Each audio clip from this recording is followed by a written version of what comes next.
Maribel. Y ya como ella estaba allí y venía todos los días, Maybe, la avenida de Maybe era más, el contacto todavía era más seguido porque era su amiga, ella estaba como pendiente a ver cómo le va, qué tal, cómo si se siente bien o no. Y como le digo, bueno, se podía salir fin de semana, bueno, y es cuando preparamos una salida un fin de semana para conocer a su familia. Y la primera salida, recuerdo yo, eh, era, pues fuimos a que se una hermana de ella, era una fiesta. Imagínense, yo mi primera salida así, la que yo había salido anteriormente, que era en diciembre, era una casa y era la misma gente, o sea, no hubo mucho contacto con personas particulares. Pero allí era una fiesta, bueno, que iba a tener contacto con personas, bueno, cualquier cantidad de personas que yo desconocía totalmente. Y como le dije anteriormente, esas salidas a los fines de semana de este centro de rehabilitación estaban bien pensadas porque era necesario. Porque nada que ver estar allí en el centro de rehabilitación que salir a la calle, porque mi primera salida, yo me sentí como, no sé, una cucaracha, un gallinero, algo así. Me sentía tan pequeño las miradas, como el ejemplo que le puse cuando yo entré ese día al primer centro de rehabilitación que yo visité, con el ejemplo de cuando uno está en primaria, lo llevan a un otro salón porque la maestra no vino, uno se siente que esa energía visual te detiene, no te deja avanzar. Así me sentí yo cuando salí por primera vez así en contacto con personas particulares a la calle. Fue verdad que fue fuerte que yo me sentía, yo me decía, Dios, todas las miradas se volcaban hacia mí y era normal porque mirarme en las condiciones que yo estaba y también vivir situaciones, comentarios de señoras, ¿no? De imprudencia, como dije yo, ay, pobrecito, así que lo decían que yo lo escuchaba. Ay, pobrecito, tan joven, decían. Ay, pobrecito. Y por supuesto que eso a mí no me caía nada, para nada bien. Y yo iba tenso, no iba relajado para nada. Pero yo decía dentro de mí, Dios mío, yo puedo, porque esto es lo que yo pensaba. O sea, yo estoy allí en rehabilitación, pero yo no voy a estar ahí toda la vida. Yo algún momento va a llegar un momento que me van a dar alta y tengo que salir así como sucedió en el hospital.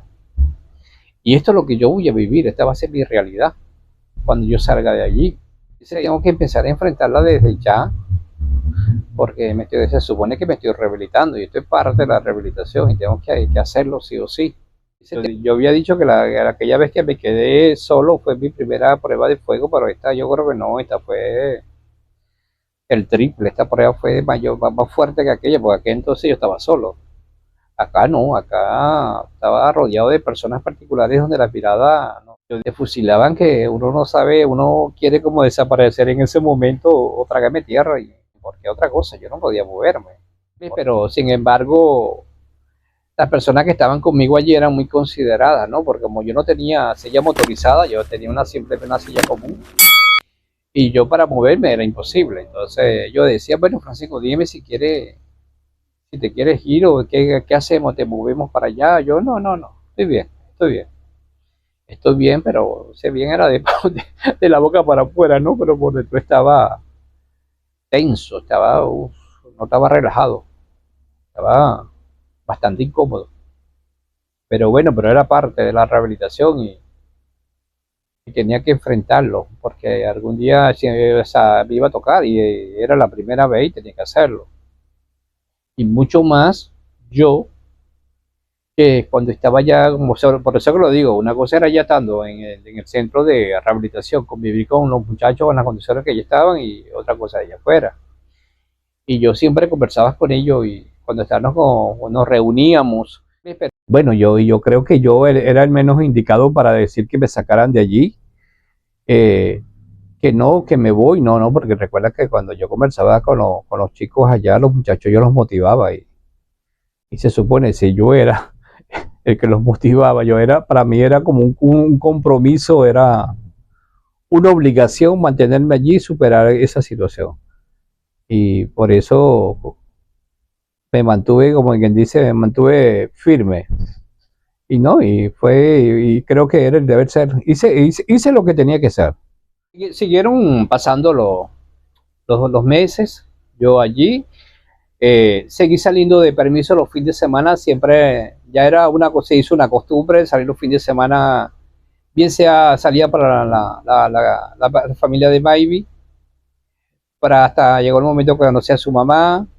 Bueno, y eso fuera como era algo ya todos los fines de semana, una costumbre de reunirnos, su mamá, un amor. Yo era un hijo más, ya era parte de la familia, por eso fue que le dije que con Maybe gané una familia más.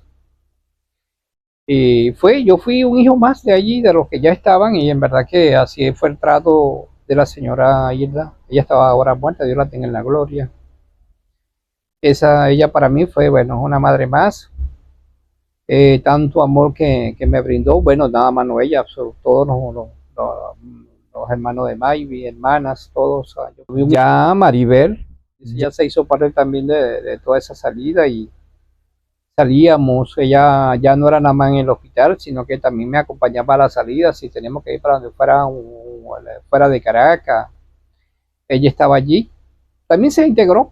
Yo pensé que no, no sé, de repente no iba a gustarle el lugar, no sé, porque aunque déjame decirle que ese centro de rehabilitación muy me pareció, a mí me pareció parecer, era todo muy lindo allí, en el sentido de para nosotros los pacientes, todo algo muy pulcro, buena atención, verdad que todos los profesionales, es como bueno, como debe ser, porque era un centro de rehabilitación y la rehabilitación comienza desde que tú entras a la puerta de un lugar de eso y desde allí comienza la rehabilitación en todo el sentido de la palabra.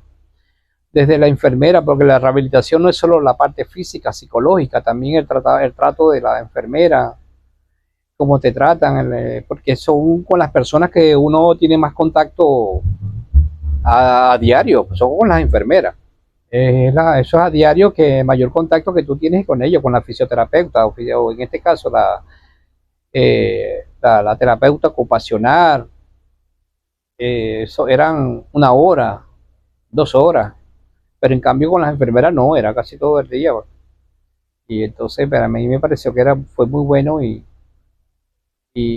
la salida era, como le digo, la salida era buenísimo porque era una forma de tú no estar uno estando allí dentro del centro de rehabilitación, uno se siente bajo protección, uno se siente encapsulado. Y cuando ya se salía de esa cápsula era otra cosa. Por eso que digo, era bueno, estaba muy bien pensada la salida los fines de semana, porque la sobreprotección para mí siempre la he visto como algo negativo. ¿Y qué pasa? Que allí en ese centro de rehabilitación, estando allí, era como estábamos sobreprotegidos, pero cuando salíamos era otra cosa. Y cuando hablamos de sobreprotección, yo le digo, yo la veo como algo negativo. ¿Por qué? Porque precisamente cuando asistimos a una terapia, llámese física o llámese psicológica, siempre normalmente nos mandan a venir acompañados. ¿Por qué? Porque la persona que va a estar contigo, llámese quien sea, el familiar, mamá, papá, hermano, X, quien sea, ellos te exigen que estés allí. ¿Sabes para qué? No, para que aprendas, vean cómo se hacen las cosas y para que a futuro, cuando ya no estés allí, puedas ayudar a esa persona, llámese en la parte física o psicológica. Es ayudarlo a ser un poco más independiente en ese sentido. Pero a veces hay personas que no, o no cumplen con esa norma de ayudar a la persona que está en ciertas condiciones, bien sea física o bien sea psicológica, ¿no? O bien sean intelectuales. Porque cuando pasan a ser sobreprotectores de esta persona,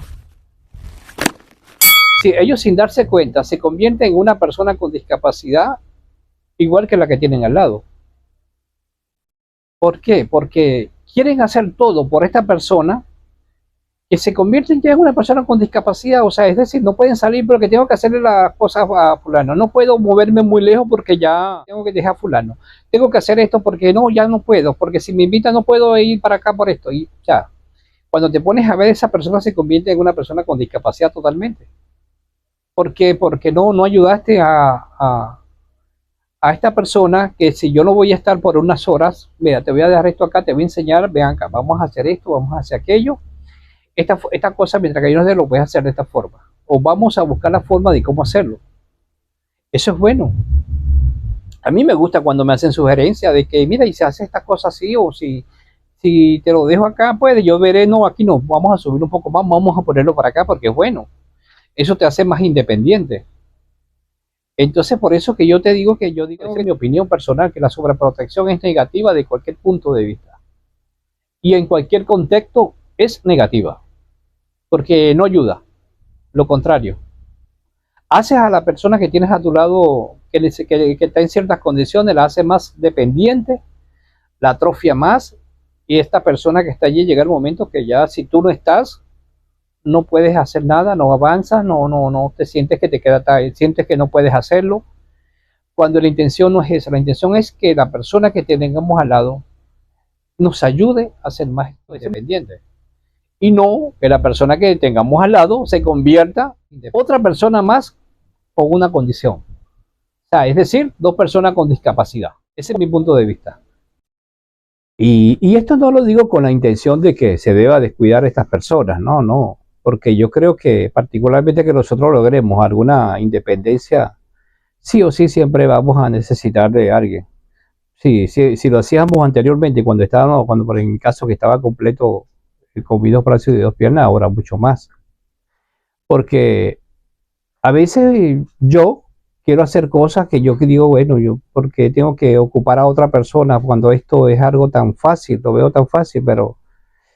Y ejemplo, a mí recién me hicieron una cirugía de catarata. Y luego que me hacen la cirugía de catarata, el médico manda consultas prácticamente al día siguiente, después de 2 días, o sea, muy seguida. Bueno, esa es la forma para él estar chequeando y cómo, cómo va todo. La primera vez que fui, yo tuve de viaje como 1 hora, 20 minutos, y cuando llego allá, 5 minutos creo que fue mucho. El doctor me coloca en la lámpara de hendidura para mirarme, hacerme el chequeo, y ya listo, ya te puedes ir. Nos vemos en 2 días. Entonces yo le digo a Maribel, yo, wow, Mari, yo me fuera yo solo, yo quisiera ir solo, porque yo veo que no, o no, o sea, no veo la necesidad de que tú vayas a hacer ese viaje de hora y casi 1 hora y 20 minutos, para solo estar allá 5 minutos, ¿verdad? Que yo creo que yo puedo ir solo, pero ¿qué pasa? ¿Por qué no voy solo? Yo, por más ganas que yo tenga, ¿verdad? A veces las ganas no es suficiente, uno que a veces quiere hacer tantas cosas, pero a veces no, por más que uno quiera, es complicado. ¿Por qué? Porque primero el viaje era de 1 hora y 20. Segundo, cuando llegaba allá, el doctor tenía que bajarme la pierna del posapié, recoger el posapié para poder llegar a la lámpara de hendidura, donde el doctor me fuera a mirar los ojos. Entonces yo no voy a poner a eso al doctor a hacerle eso. Y por supuesto que no iba a saber cómo se mueve el posapié de la silla de rueda, ¿no? Y eso era cómodo, ¿verdad? Que no es el deber ser. Y otra cosa, para los ojos del mundo, Francisco debería estar siempre con una persona acompañándolo, porque para los ojos del mundo, particularmente que yo a veces salgo solo a hacer ciertas cosas y, y voy solo, que yo veo que no tenga que molestar mucho a la persona, a veces sí molesto en algunas cosas muy pequeñas, pero la gente lo hace con mucho grado, me asiste, me ayuda con mucho grado, ¿verdad? Pero hay cosas que la gente a veces me preguntan, ¿y anda solo? Yo le respondo obviamente, no, yo ando con Dios. Y ellos lo que hacen es reírse, ya. Y por supuesto que ellos me asisten, ¿no? Pero lo hago cuando son cosas que no, sean fáciles, la persona sean fácil de hacerla a la persona que en este momento me vaya a asistir, no complicado. particularmente en mis condiciones yo quiero hacer cosas yo solo. Y entonces hay personas que tienen sus dos brazos, sus dos piernas, que pueden hacer ciertas cosas solo y se hacen acompañar. Ironías de la vida, ¿no? Por eso es que yo le decía siempre a los muchachos allá en el centro de rehabilitación, esas cosas a mí me motivan. Hay personas que tienen dos brazos y dos piernas, a veces se convierten inútiles, que a veces necesitan de que lo asistan o que lo acompañen o lo que vayan a hacer en ese momento sin tener esa necesidad. Entonces yo le digo, eso a mí me motiva. Yo lo tomo como algo positivo para mí, porque yo que no tengo dos brazos y dos piernas, quiero hacerlo. A veces Mari no me lo permite, porque el trayecto es muy largo. No me gusta hacerlo yo solo por si acaso un inconveniente, un imprevisto, un hecho fortuito, un dolor de panza, X, no sé. Entonces, a veces eso es lo que me frena, que no lo hago. Pero, pero sin embargo, trato de hacer lo más que pueda, donde yo crea que lo pueda hacer yo solo, lo hago. Bueno, y eso es lo que siempre he buscado, independencia desde que estoy así, particularmente que sea un mínimo, no importa. Para mí eso es bueno, es positivo porque lo hace sentir uno bien, lo hace sentir uno útil y eso es buenísimo psicológicamente, es bueno para uno, para nuestra salud mental es buenísimo. Y por eso siempre que pueda, siempre que se viva, siempre estaré en busca de esa independencia, aunque sea poca. Bueno, ya durante todas esas vivencias, verá que mis salidas a los fines de semana me fueron de mucha ayuda para volver a integrarme a la sociedad, a, a enfrentar esta realidad de otro punto de vista, que era la realidad que yo iba a vivir cuando saliera de allí. La que mi amiga Mayui me ayudó muchísimo en ese sentido, su familia me ayudaron, toda su familia me ayudó muchísimo, que fue también que, o sea, mi familia, esta parte que me tocaba vivir nuevamente, ¿no? Que ahí es la que me iba a llevar durante todo ese tiempo, se mantuvieron todos allí conmigo. Alberto, bueno, y hago Alberto ni hablar porque como le dije anterior, Alberto se convirtió en una persona muy especial para mí, que estuvo físicamente conmigo tanto tiempo, ¿no? Y de hecho le quiero comentar algo que hoy en día porque tengo contacto con él, Alberto es cristiano y me dice que él sigue ayudando a personas a quien él pueda ayudar ahora, y ahora que en la condición de cristiano mucho más. Es decir, que Alberto ya decía lo que iba a hacer, ¿no? En aquel entonces. Ya era eso que demostró en aquel entonces, era vocación que él tenía. La verdad que es increíble. También quiero agradecer muy especialmente a Rosaura y Yamile, quienes estuvieron conmigo desde el inicio de toda esta lucha, esta travesía, hasta el final. Fueron ellas las que a 2 días de mi accidente en el hospital de la provincia tomaron la decisión de sacarme allí en contra de cualquier diagnóstico médico, que luego fue muy acertada esa decisión, que gracias a eso estoy hoy en día yo contándole esta historia. Aparte de eso, bueno, Rosaura también estuvo hospitalizada conmigo como 3 meses y medio aproximadamente. Y hasta ahí estuvieron desde el inicio brindándome también la ayuda económica, ayuda moral, espiritual. Mi amiga Francia, siempre tengo tu imagen grabada desde que ingresabas a mi habitación. Te recuerdo cuando ingresabas con el carrito o un bulto de pañal cada vez que me ibas a visitar. Esa imagen me quedó grabada. Y una anécdota respecto a esos pañales, recuerdo cuando ya yo me estaba recuperando, que estaba poco mejor, ya me habían sacado la sonda de que me controlaban lo que era la orina, ya había dejado de orinar esos coágulos de sangre. Ya no tenía eso. Alberto me iba a poner, recuerdo que me iba a poner un día un pañal, como de costumbre, y yo reaccioné y digo, bueno, ya para qué me deja poner pañal, no, para qué, no entiendo para qué me deja poner pañal. Lo contrario, no, empieza a traerme mi ropa interior, ¿no? Te digo yo. Y bueno, resulta que se me hizo un cúmulo de pañales allí. que luego esos pañales me sirvieron para, me los llevé de allí al centro de rehabilitación y allá hice como que dice, tuve ese buen gesto con los chicos, porque para ellos los que estaban parapléjicos y cuadriplégicos, los pañales para ellos eran un artículo de primera necesidad. Es decir, se los regalé a todos ellos. De igual manera, agradecerle a todos los familiares, amigos, familiares que estuvieron a la distancia y amigos. Sin embargo, aportaron también su granito de arena. Muchísimas gracias para todos ellos. Al personal del Hospital Doctor Jesús Llarenas del IDC, al personal del Centro de Rehabilitación Nacional Doctor Rode, gracias para todos ellos. A estas personas, verdad que bien merecido, tienen un agradecimiento muy especial. Y muy especial porque aparte, la parte económica jugó un papel muy importante porque durante todos estos 2 años y 2 meses, porque el gasto fue bastante grande. Y sin esa ayuda económica de estas personas, en verdad que creo que hubiese sido imposible.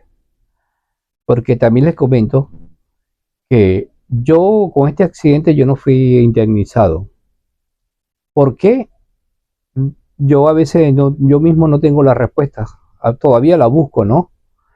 La busco ¿por qué? Porque en aquel entonces cuando recién me sucedió esto, quizás las personas que podían hacerlo, todos los trámites para mi caso, no sé si fue que se preocuparon más en mi salud, todavía no había seguridad si yo vivía, no vivía.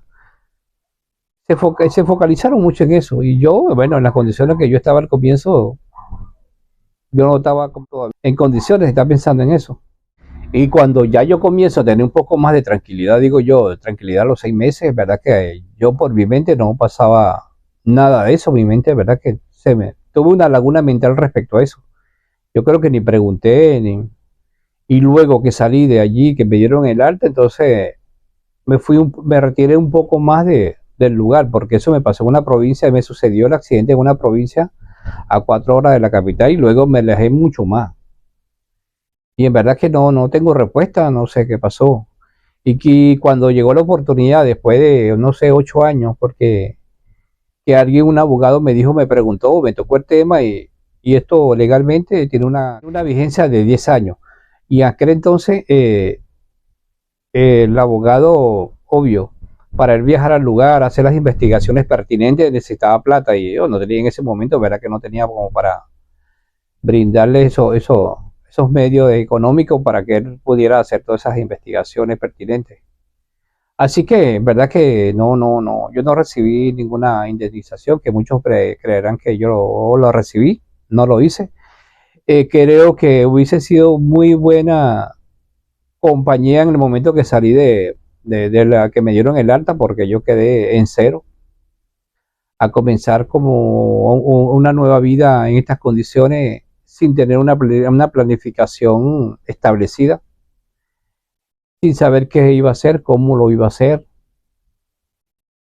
Y yo creo que si hubiese tenido esa indemnización, yo creo que hubiese sido para mí mucho más fácil emprender nuevamente este nuevo ciclo de vida en las condiciones que ya estaba.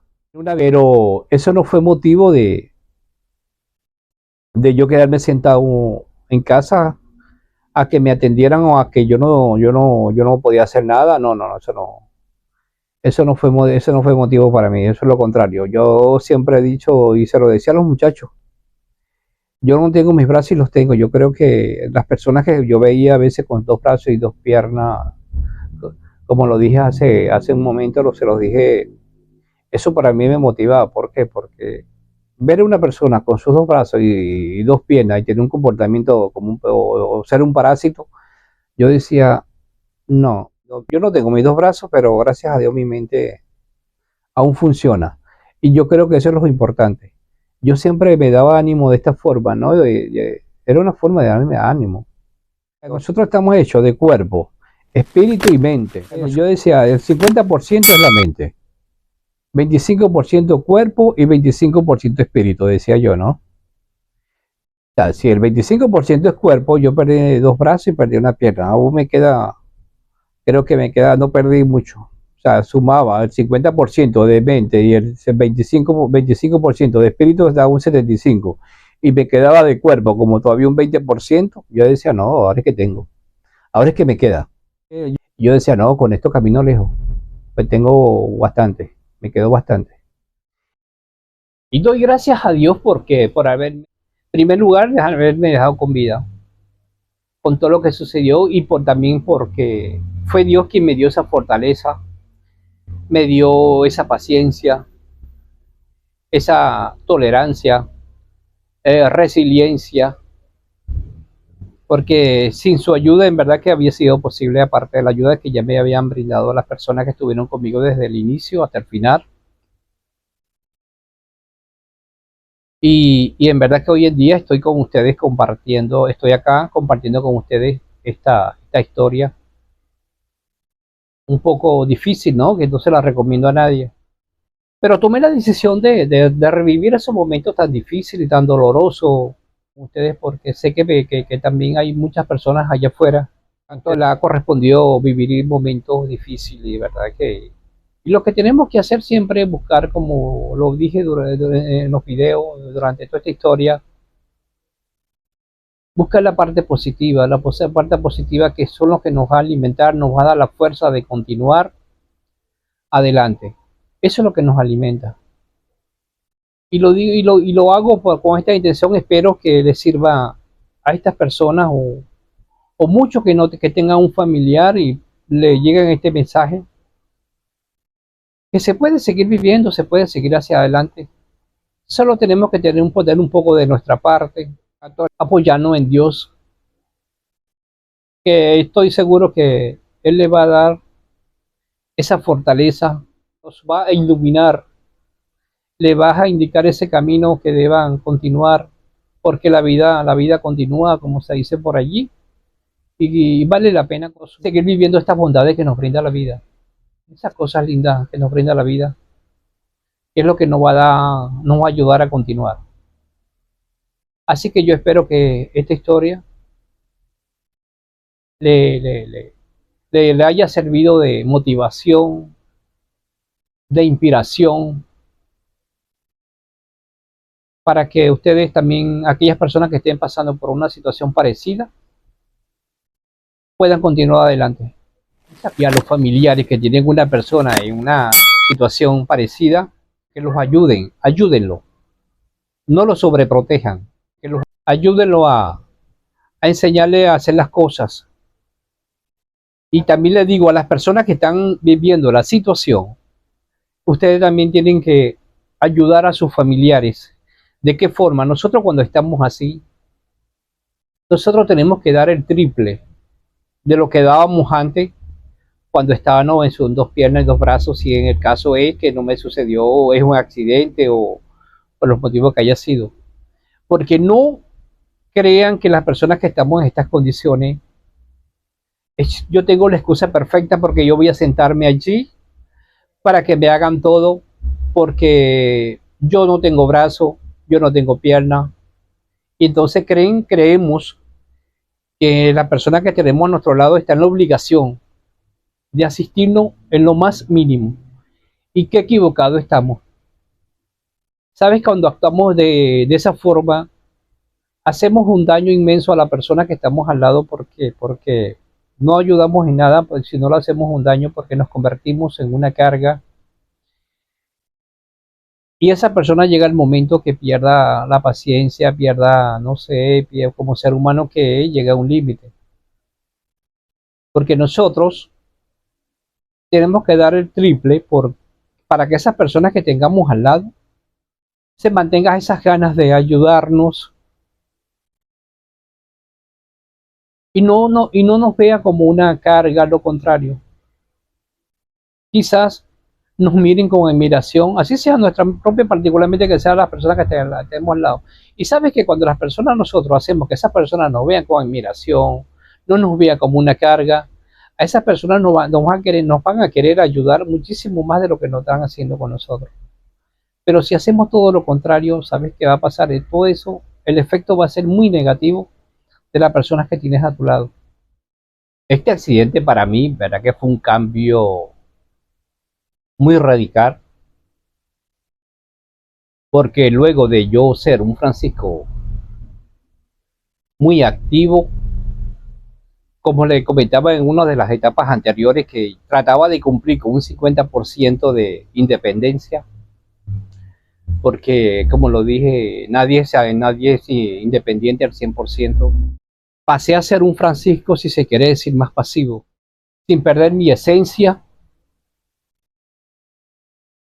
y aprender, ¿no? Aprender a vivir de esta forma y sin perder mi esencia. Imagínense un Francisco que tenía que estar, como quien dice, un Francisco que tenía que estar, ser pasivo entre comillas, porque después que yo podía o quería hacerlo casi todo, era una parte que también que es el yo con yo, tenía que lidiar ese yo con yo de donde yo sentarme en un lugar, mirar que otra persona esté haciendo algo y yo no pueda ayudar, pueda meter la mano. Eso era también parte de mi lucha, ¿no? Era parte de mi lucha. Cuando yo intentaba hacerlo casi todo, ahora me correspondía estar sentado, que si esto había que hacer aquello, yo no podía meter mi mano. Quizás, bueno, aunque yo buscaba la forma, aprender a buscar la forma de cómo ayudar, quizás con mi conocimiento, con esa creatividad, ponerla en práctica también, pero hacerlo de una forma menos activa como lo hacía anteriormente. Durante toda esa convivencia de Maribel allí conmigo, él se compartir a diario, tanto en el centro de rehabilitación como cuando salíamos fuera de allí a los días, a los fines de semana de permiso. ¿Verdad que eso sirvió para nosotros conocernos?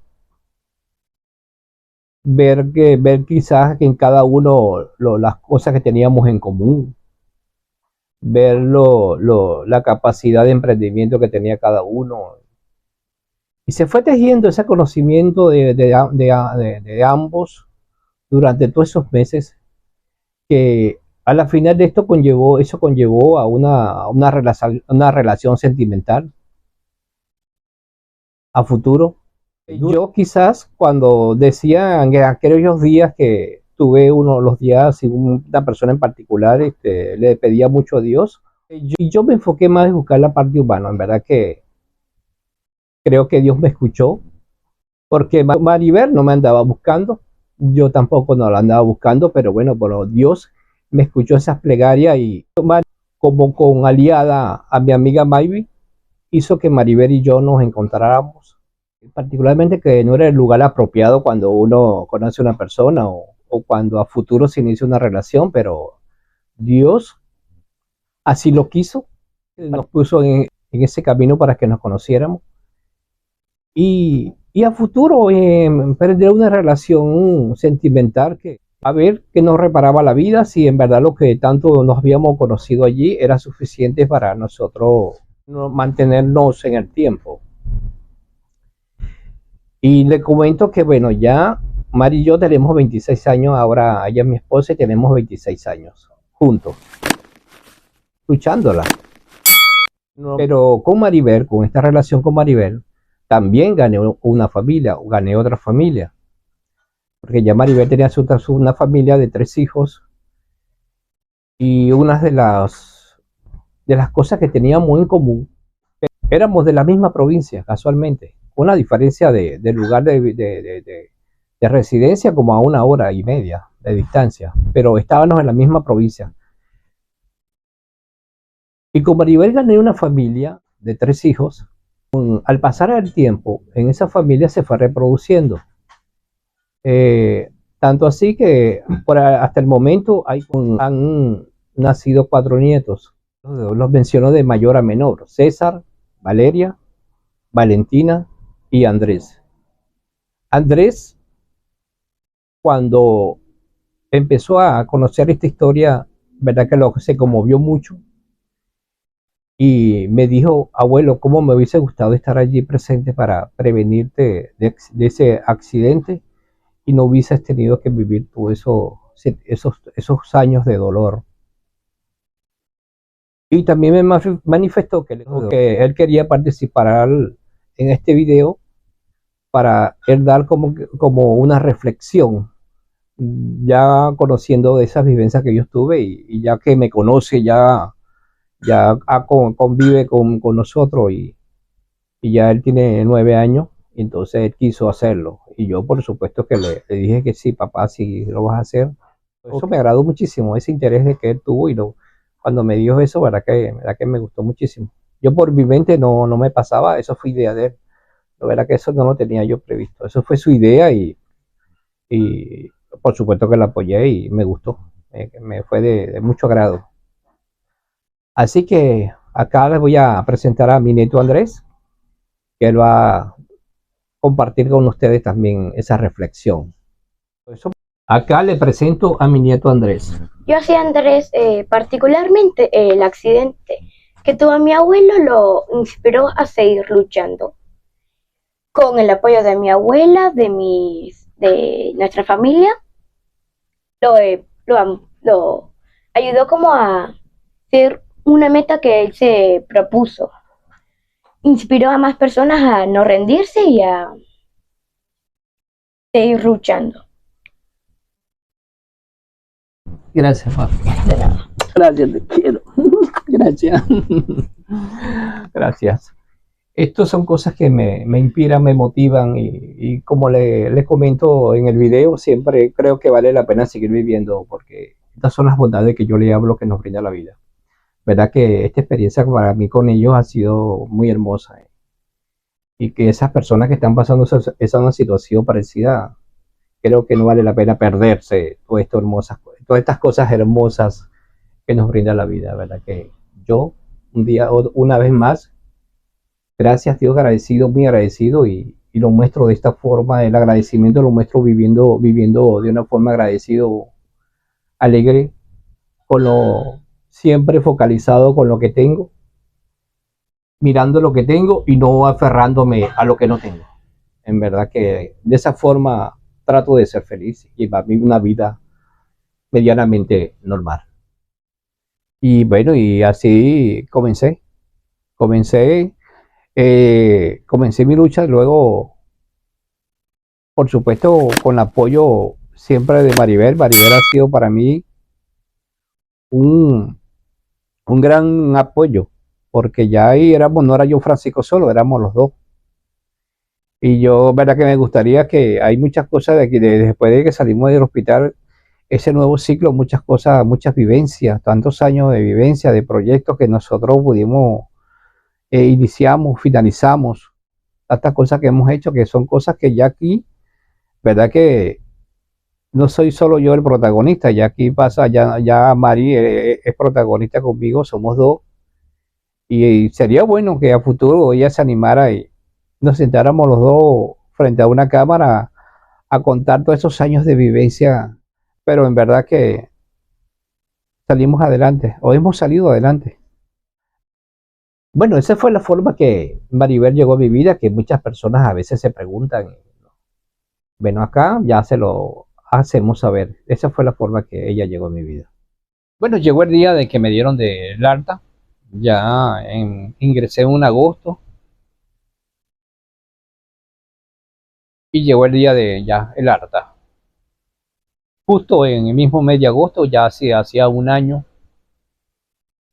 me dieron el alta. Ya, bueno, como quien dice, Francisco está dado de alta, simplemente, bueno, como siempre, bueno, wow, y ahora, como dije la vez anterior en el hospital, bueno, ya tenía cositas que hacer por ahí todavía. Lo único que le pedí fue al doctor, ya van, déjame hasta mañana, porque como te digo, te sorprende con el alta. No es que te dicen a ti en una semana te vamos a dejar de alta y tú estás consciente para que tú vayas planificando las cosas o haciendo algunas cositas que estén por ahí pendientes. Y le dije, bueno, déme hasta mañana para yo organizar mis cosas y pensar, y ahora. Bueno, como le dije, bueno, tenía que agarrarme de lo positivo. de las cosas que eran buenas en ese entonces, porque ya me correspondía vivir la realidad, una realidad que ya iba a salir a la calle, a la sociedad, enfrentarme a esa sociedad en mis condiciones, en estas condiciones. Eso, los puntos positivos era, tenía pago el auto que me iba a llevar a Casanay. Casanay era mi pueblo querido. Ahí estaba mi papá, porque en mi estadía allí, le comento que murió mi mamá estando yo allí. Yo a mi mamá no la vi. Cuando llegué ya la habían enterrado. No la vi, no la vi. Me enteré 2 días después, algo así. No me querían decir porque pensaba que eso me podía afectar mucho psicológicamente. Y entonces, bueno, tenía el pasaje pago para mi pueblo. Estaba ya en la casa donde yo me crié, mi casa de mis padres. Tenía mi silla de ruedas, una silla de rueda común. Maribel ya estaba dispuesta a acompañarme, a llevar mi silla de ruedas, acompañarme a empujar la silla de ruedas. Y me acompañaban, creo yo, tenía 300 bolívares. Bueno, tenía 300 bolívares que para aquel entonces, para que me entienda, hablar en dólares, equivalía a 25 dólares. En aquel entonces, en el año, no, ya ese era el año 2000. Eso era mi punto, los puntos de apoyo o la parte positiva. Maribel, un poco cuestionada en aquel entonces, cuestionada en el sentido por su familia, amigos. Y por supuesto, yo quizá lo voy a decir que es algo natural, porque nosotros los seres humanos somos así, ¿no? Que a veces nos sentimos con la capacidad de juzgar o de juzgar a las personas sin conocerla o sin saber quién, sin nunca haber cruzado un hola por eso yo lo llamo yo que es algo natural, ¿no? Porque esto no significa que esté de acuerdo, porque no, nosotros no podemos, no somos quien para juzgar o no tenemos esa capacidad para juzgar a alguien sin conocerlo. Entonces, pero bueno, pero por eso lo digo que es algo natural, fue algo natural. Pero estaba dispuesta a acompañarme sin importar esos prejuicios. Bueno, así de esta forma finalizaba un ciclo de vida y comenzaba otro.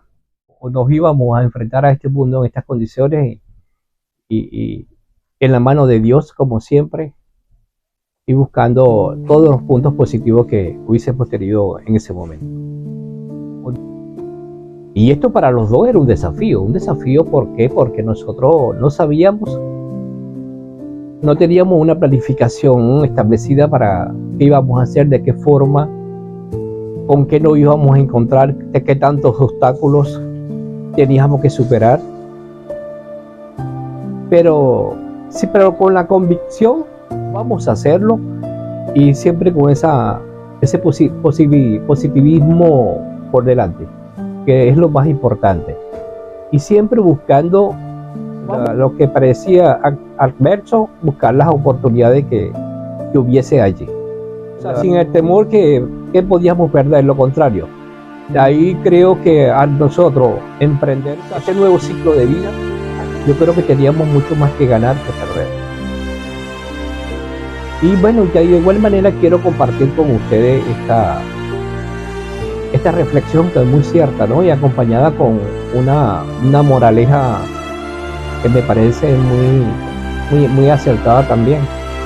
Ni aunque te quites, ni aunque te pongas, lo que es para ti encuentra la manera de quedarse. Y lo que no es, aunque lo persigas, termina por irse.